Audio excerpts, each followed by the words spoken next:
Hello po, no? So, may mga nagsasabi, no?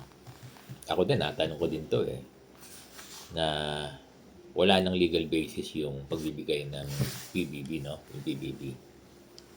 Performance-based bonus natin. Alam nyo, ever since na ibinigay ito, talagang taon-taon po yung system. At hindi tayo nawawalan. Kahit last year na seemingly complicated, no? Pero nabigay ng December.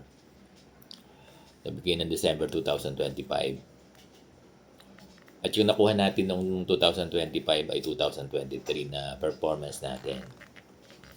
So ngayon naman, 2026, ang magiging basis nito dapat ay 2024. Kaya lang dahil sa Executive Order 61 ni Pangulong President Bongbong Marcos, parang ang interpretation nila ay nasuspend na o wala na, no?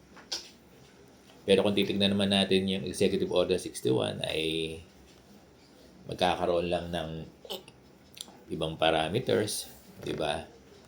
At sisimplihan na lang yung evaluation ng ating performance, no? Para dito sa ating incentives. Kaya lang walang makapagsabi, no? Na sabihin yung makapag-confirm kung meron tayong PBB. Ngayon kung tatanungin ako, siyempre meron. Hindi. Kung sa analysis ko, no, ito statement ni Sir Bong, hindi ito statement ng gobyerno, ng DepEd, no, ng BBM or anybody. Kay Sir Bong lang ito. Kasi sa pagkakaunawa ko ay yung budget ng 2024 PBB ay nasagaan ng 2026. That is my understanding, hindi to official statement. Yun yung pagkakaunawa ko kasi ang naging source natin dito parang nasabi ito ni Senator Win Gatchalian, no? Na intact yung budget ng PBB. That is my understanding.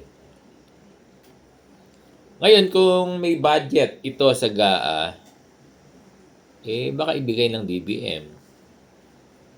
Kaya ako, hopeful pa rin, kahit sinasabi ng iba na nasuspend na, hindi na ibibigay. Pero ako, tingin ko, ibibigay pa rin, no? Kasi gusto natin magkaroon ng PBB. Tsaka itong PBB, hindi lang ito DepEd teachers, personnel. Ito, lahat to ng gobyerno. Minsan nga, yung ibang agency, nauuna pa. Silang nauuna, tayo nauhuli, no, sa DepEd. Kasi marami tayo. Kaya itong PBB, inaasahan ito ng lahat ng mga gobyerno sa buong Pilipinas. Lahat ng entity agency ng gobyerno, no? Inaasahan nila to. Kaya kung mawawala ito, talagang malulungkot tayong lahat. Hindi lang tayo malulungkot. Lahat ng government employee malulungkot.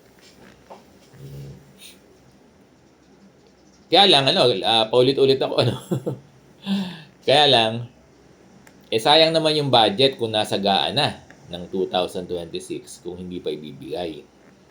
Sana, Sana ay maibigay pa rin. Diba? Sana maibigay pa rin yung ating PBB. At napakalaking bagay nito para sa atin. Kasi half of the salary to half of the 1 month salary. 'Di ba? Kaya paborito sabay ganoon Yung Sir Bong kasi principal par na. Paborito sa mga paborito sa lahat. Yun na lang.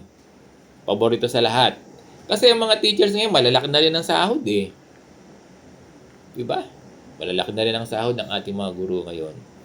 Kaya itong PBB kung may ibibigay ay malaking bagay ito sa lahat. Again, hindi lang ito sa teachers. Hindi lang ito sa non-teaching personnel ng DepEd. Ito ay para sa lahat ng kawani ng gobyerno. Kaya yung iba kung nagsasabi na wala ng PBB, si Sir Bong, tingin ko meron pa. Di ba? Meron pa yan. Aantayin na lang natin. Kaya dapat magsimula na tayo ng ating hiling sa ating Pangulong Bongbong Marcos na Huwag po sanang mawawala yung performance-based bonus, hindi lang ng mga guro, ng lahat ng mga empleyado sa gobyerno. Salamat po, Mr. President.